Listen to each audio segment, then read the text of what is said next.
Matapos umunong magwala sa Station 7 ng SPD sa Bonifacio Global City, pinagbayad din si Crawford ng 60,000 piso para sa nabasag niyang glass door sa presinto. Naibasura naman ang mga reklamong resisting arrest at direct assault.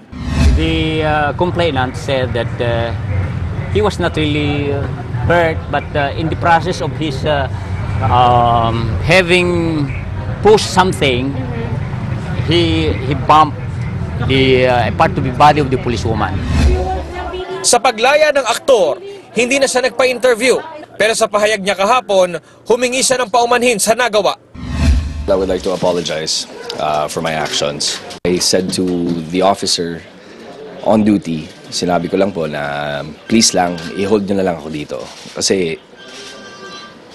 makakasakit pa ako ng tao at makakasakit pa ako sa sarili ko. Nakausap naman ng News 5 ang dalawang babaeng pulis na naka-duty nang magpunta si Crawford sa presinto. Kinumpirma nilang nagpakulong nga ang aktor at nagpapadala sa kanilang headquarters. Sabi po niya, kung wala ng mobile car ng 5 seconds po, sisirain ko tong istasyon po ninyo. Wala na po yung mobile car, hindi po dumating ng 5 segundo. Yun na po, sinira po niya tong glass door po namin. May pinagdadaanan daw po na mabigat na problema. Itinanggi rin nila na nanuntok si Crawford. Sa kabila nito, itutuloy ng tagig PNP ang mga reklamong isinampa laban sa aktor.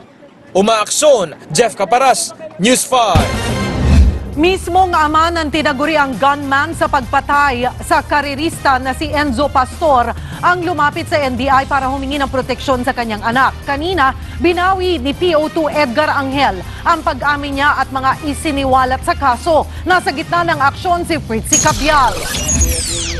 Case closed na dapat ang pagpatay sa car racer na si Enzo Pastor matapos mahuli ang umano'y gunman na si PO2 Edgar Angel.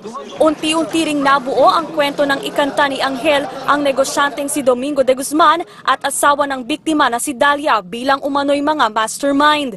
Pero di pa man gumugulong ang preliminary investigation ng kaso sa DOJ, binawi ni Angel ang lahat ng kanyang unang pahayag. Sa kanyang counter affidavit, sinabi niyang isang prepared extrajudicial confession ang pilit na ipinapirma sa kanya noong siya'y naaresto. Scripted daw ang lahat at lahat daw ng detalye ay ginawa lang ng mga pulis. Sa opisina ng isang attorney lumantaw ng QCIBP daw siya pilit na pinapirma sa nasabing extrajudicial confession. Dagdag pa ni Angel, kapag hindi raw siya sumunod, patong-patong na kaso raw ang isasampa sa kanya. Itinanggi ito ng PNP. At ito nung nag-confess, nakaharap mismo yung family nung victim, the late Enzo Pastor. At tinitingnan nila lahat ng nai-reveal niya ay tama. Matapos ang pagbawi ng unang salaysay ni Angel, nagtungo sa NBI ang kanyang ama. May mga banta umano sa buhay ng anak.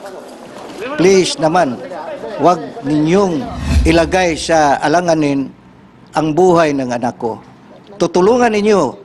Sulbahin ninyo kung sino talaga ang involved. Bukod sa pagpatay kay Pastor, itinanggi rin ni Angel na sangkot siya sa iligal na droga. Nakiusap si Angel sa DOJ na magkaroon ulit ng preliminary investigation sa kaso. Hindi pa nagsasalita ang pamilya Pastor sa development sa kaso. We do not know yet the details on how he arrived at his new statement. Papaalam muna namin sa kliyente namin yung development bago namin gawing public yung aming komento ron sa kanyang counter affidavit. Umaaksyon, Fritzy Cabial, News 5. Patay ang dalawang security guards sa isang subdivision sa Parañaque matapos pagbabaralin ng hinarang nilang rider. Para sa detalye, umaksyon live si Sean Yao. Sean. Yes, Martin, may suspect ng araw ang mga otoridad sa pamamaril sa dalawang volunteer security guard dito sa Better Living Subdivision sa Parañaque. Bukod sa pagtugi sa salarin, problema rin ang pagburol sa mga biktima. Huli sa CCTV ang magkasunod na pagpasok ng dalawang motor sa Better Living Subdivision sa Parañaque kagabi. Nagkita ang mga ito sa isang kalye sa loob ng subdivision na tila may hinahanap. Bandang alas 9 ng gabi, unang lumabas ang rider na may angkas na babae. Ilang minuto pa, sumunod ang isa pang nakamotor. Pero hinarang siya ng isa sa volunteer guard na si Michael Bigno. Nagkaroon ng pagtatalo at ilang minuto pa, bumunot ng baril ang rider at binaril ang gwardya. Dead on the spot si Michael na nagtamo ng tama sa ulo. Nadamay din ang pamangkin niya na isa ring gwardya na si Guillermo Bigno Jr. Agad namang tumakas ang suspect.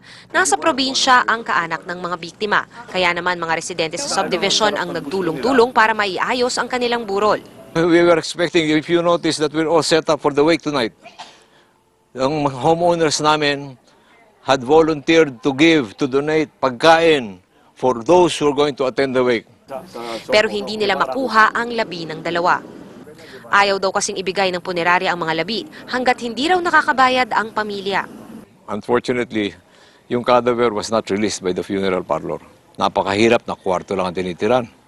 Pero I do not know how this People's Funeral Parlor of Las Piñas had the guts to charge 268,000 sa ganito kahirap na tao. Sa ngayon, hinigpitan pa ang seguridad sa Better Living Subdivision. Ang mga pulis naman, tukoy na raw ang suspect. Sa ngayon po, patuloy po yung aming follow-up operation doon sa suspect po na nakita nga po doon sa CCTV. So, kung meron po magandang update po dito, kagad-kagad po namin papalang sa taong bayan po.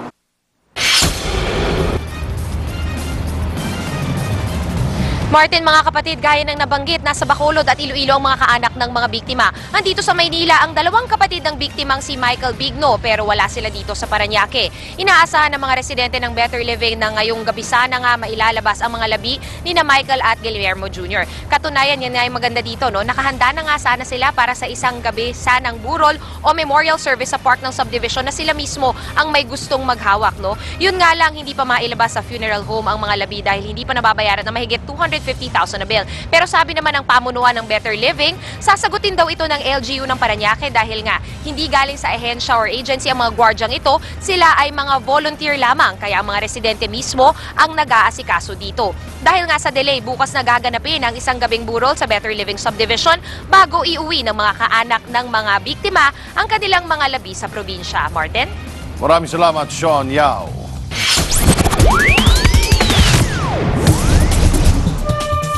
Aksyon sa politika, mga kapatid. Sinagot ng DSWD ang report ng Commission on Audit na halos 800 milyong pisong cash donations para sa survivors ng Bagyong Yolanda ang hindi pa rin daw nagagastos. As of December 31, 3.8 million pesos pa lamang ang nagagastos ng DSWD mula sa perang ito. Paliwanag pa ng ahensya, nataon ang audit report ng COA sa panahong tuloy-tuloy ang paggastos sa mga donasyon. Katunayan, may bahagi ng pondong nakatoka na sa rehabilitasyon ng mga nasirang bahay at infrastructure. Hinihintay din nila ang proposal ng mga LGU kung ano ang mga priority na pagtutuunan ng naturang budget. Nagpaliwanag din ng Energy Regulatory Commission o ERC sa report naman ng COA kaugnay sa kanilang ahensya.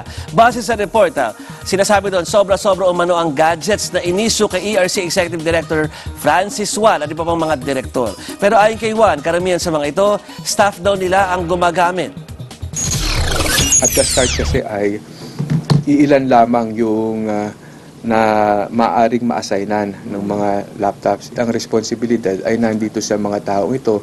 Kung mayroong mawala dyan sa gadget na yan, sila ang mananagot, sila ang magbabayad. Samantala, hiniling ng mga nagsiwalat ang umano'y overpriced parking building sa Makati na mailagay sila sa Witness Protection Program. Ayon kay Justice Secretary Leila De Lima, ini-evaluate nila kung karapat-dapat bang ipasok sa WPP sina Ernesto Mercado, Renato Bondal at Nicolas Enciso. Bagay na kinestyon ni Senador Nancy Binay, lalo't walang malinaw na banta sa kanilang mga kaligtasan. Kaugnay pa rin sa isyong yan, wala rin nakikita masama ang senadora sa mungkahi ni Albay Governor Joey Salceda na ipa-impeach ang ama niyang si Vice President Binay. Hindi daw dapat ginagawang trial court ng Senate Blue Ribbon Committee. At sa ibang balita, kinumpirma ng senadora na isa si TV5 Chairman Manny V. Pangilinan sa mga pinag-iisipang katandem ni VP Binay sa 2016 elections. Nagpahayag na noon si VP Binay na negosyante ang gusto niyang katambal, pero nauna na rin sinabi ni Pangilinan na wala siyang balak pumasok sa politika. At meron pa binong sagot dyan si Senador Jingo Estrada dun nga sa posibilidad na may Binay-MVP na tandem. Ang tingin ko yata rin sa MVP, most valuable prisoner. Baka hindi kaya ako yun?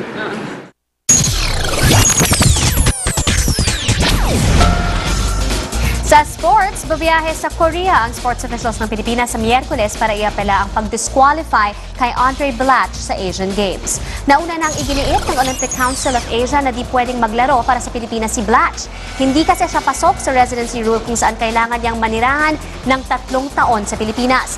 Kung mapapasura ang apela, pag-aaralan ng Philippine sports officials kung pwedeng ipalit si Marcus Doutit, kung pwedeng iakyat sa international arbitration ng issue o kung hindi na payagan ang pagsali ng gilas sa Asian Games.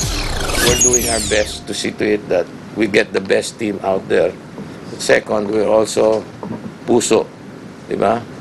Filipino, that we don't want to be trampled upon if in a situation that we are being bullied by unseen hands, maybe by this kind of difficult, but maybe by countries who feel that we are already strong and we have a bigger chance of winning the gold medal in the Asian Games. Natouch naman si Gilas Captain Johnny Alapag sa kwento ng Pinoy na si Erwin Del Valle matapos ang Senegal Games sa FIBA World Cup. Humirit daw ang isang bata mula sa Argentina kung pwedeng ipalit ang kanyang Manu Ginobili jersey para sa Alapag jersey ni Del Valle. Hirit tuloy ni Alapag, pambihira talaga kung paano makaapekto sa buhay ng iba ang simpleng laro ng basketball. Susunod mga residente sa Zamboanga na nawala ng tiranda sa bakbakan ng 1 taon, gusto na raw mag-aklas dahil sa kawalan ng tulong. At Duchess of Cambridge, Kate Middleton, buntis na ulit. Tutok lang, magbabalik pa ang aksyon tonight.